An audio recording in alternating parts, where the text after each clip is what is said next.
is for dinner today. It's tandoori chicken. Gumamit lang ako yung instant na nasa pack. So, sa hindi pa nakapag-subscribe, like and afternoon guys. I'm back home from work. So, that is dinner for today. Gagawa tayong instant tandoori chicken. So, ito yung pack natin. Itong gagawin natin. And this is my ingredient. Mag-start na tayo magluto guys dahil almost 4 o'clock na here in Norwegian time. So this is the ingredient we're going to use it. Ito yung ingredient. Gumamit tayong 1 pack na instant tandoori chicken. With this is with mango and ginger. Of course, gagamit tayong onion and garlic. At mayroon tayong food na cream, and this is my chicken fillet. Of course, mag-addition na tayo ng water. So, ang una natin gawin, ikakat lang natin yung ano natin guys, yung garlic.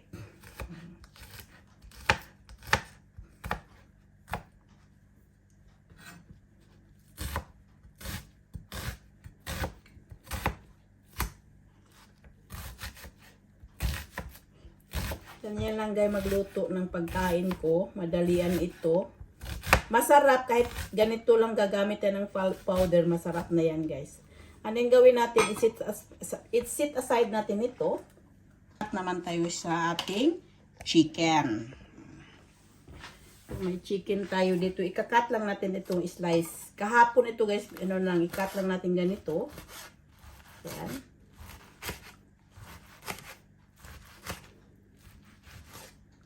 Cut into 2 dahil yung ano ito malaki siya guys, yung sa gitna. Kakat lang natin ganito. Ito hindi siya, ito lang. Yan, ganyan lang. And this it aside natin at ito naman rin. Cut lang natin into 2 para ano. And then slices lang. May slice lang, ganun lang.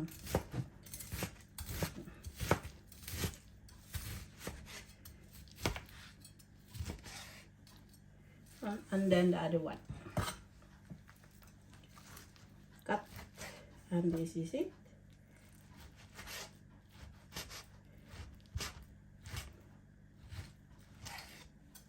And mag-start na tayong magluto. So mag-umpisa na tayong luto. Ang una nating gawin, mayroon tayong garlic and onion. Yan. Mayroon ng oil na guys, mainit talaga ng ano natin, kawali. Mayroon not much oil. Ang ginamit ko. And then, ito na siya guys. Ano lang natin yung, yung lasa. Yan.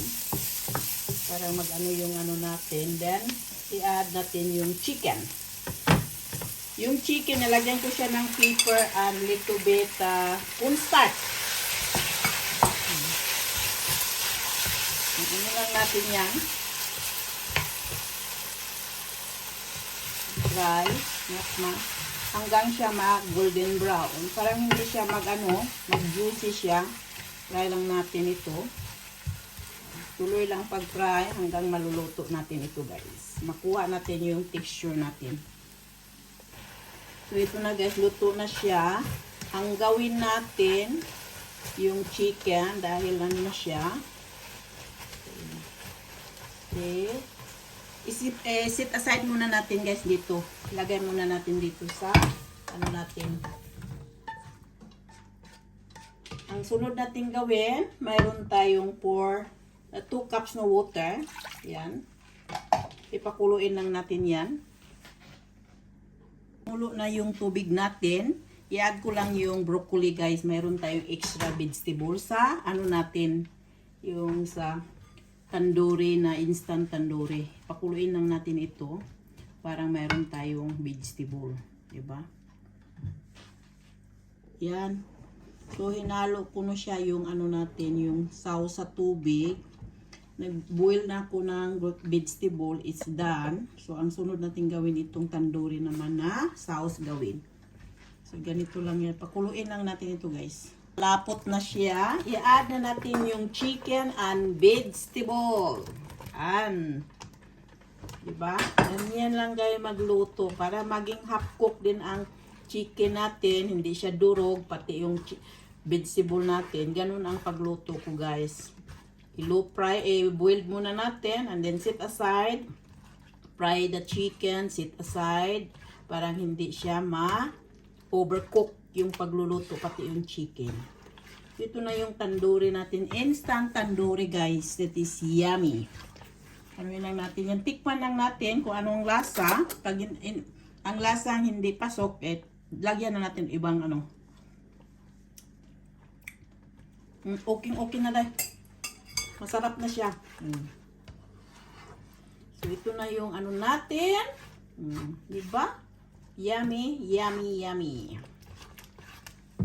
Tuloy-tuloy lang, guys. So, that is my tandoori. Instant tandoori chicken, guys.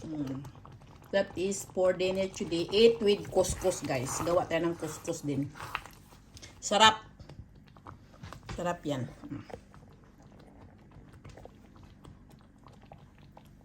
So, mayroon na tayong tubig pinakulo. Gagawa tayo ng couscous. Ito na siya. So, ito ng couscous natin. Mayroon na siyang salt and water. And then, halo-halo lang natin. Yan. Halo-halo.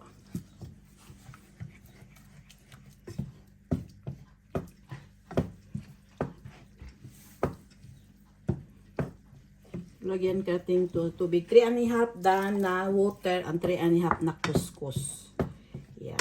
And then, luto natin sa dito, guys, ulit. Yan. Yung couscous natin. Eat with couscous.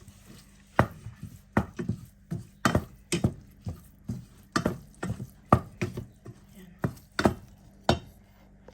Ang couscous natin, takpan natin ulit to 5 minutes.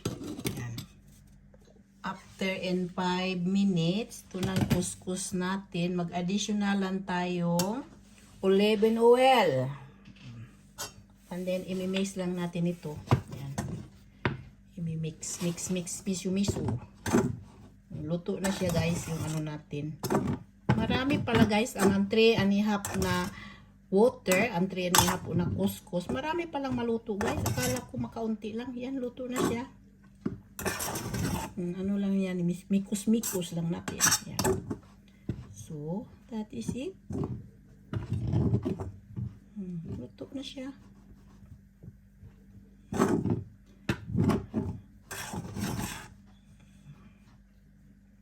So, that is my couscous. 3½ na water, 3½ puso na couscous, and then let it to cook in 5 minutes. Just only number one. And this is my couscous, guys. Yummy. Na guys, let's eat, guys. Tikman na natin yung luto na instant tandoori. Gumamit lang ito ng 1 pack ito. Lahat na yung mga instruction ito paano pagluto. At ito na yan, gumamit ako ng chicken. At gumawa din akong couscous. Tikman na natin yung luto natin, guys. Kung anong sarap. Masarap ba sa couscous?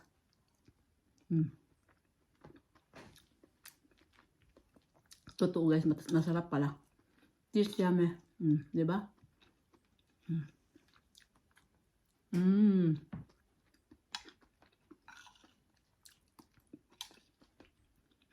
Sarap.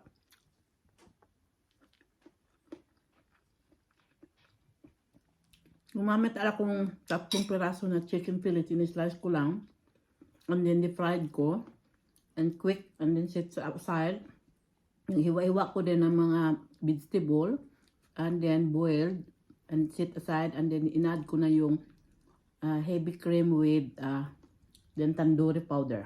So that is the dinner for today. It's yummy, guys. Madali lang gawin, lutuin. Susundin mo lang yung instruction sa yung nasa pack.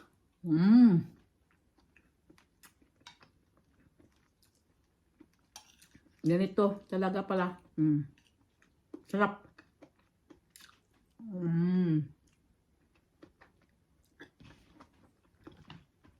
Kain tayo. Sarap.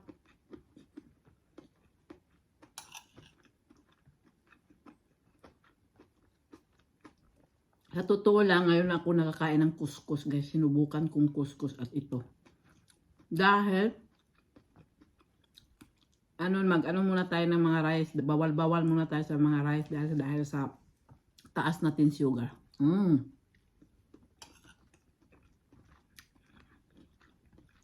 chicken, maraming protein, and then vegetable. Sarap.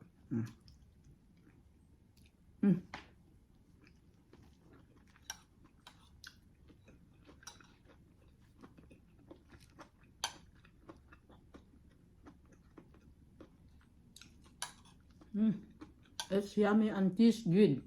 Grabe guys, masarap. Galing kong trabaho, umuwi ako. Pagkatapos umuwi, nag-training ako ng 30 minutes and then nagluto ako ng dinner. Ganyan ako. Sarap.